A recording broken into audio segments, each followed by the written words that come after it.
ba talaga kayo magsasorry? Huwag niyong subukan yung pasensya namin, ha? Sorry.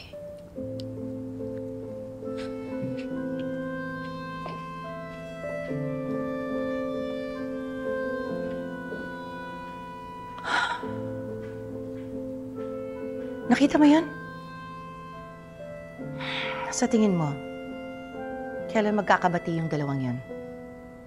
Yung totoong pagbabati, ha? Hindi yung pinakita nila kanina. Nagpaplastikan. Napansin mo rin pala. Nasanay na ako. Naalala ko lang sila Jeffrey at saka si Andrea ng ganyang edad. Mas malala pa nga eh. Pag nag-aaway sila, pinagbabati ko. Mayakapan pa, tapos nag-iiyakan. Habang nagsusorry yun, ha? Tapos pag nakatalikod na ako, ayun, nagsasalpukan na naman. Madalas pa rin ba sila mag-away kahit nung pumunta na ako ng Saudi?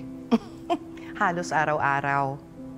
Tapos yung mga pinag-aawayan naman nila, walang kakwentang-kwentang bagay. Oo, parang mga bata. Ay. Naalala mo yung pinakamababaw nilang away, yung ano yun, dahil sa kutsara?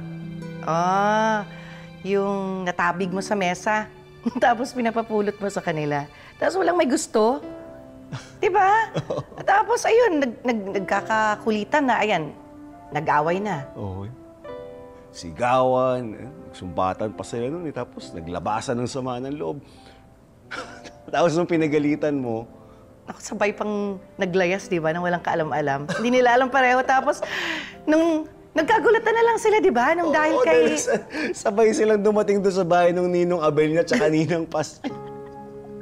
Nagkagulatan yung dalawa, naglayas, di ba? Ay, nako.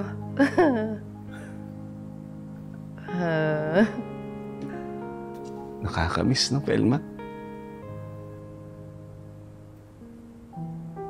Sobrang namimiss ko naman si Jeffrey tsaka si Andrea.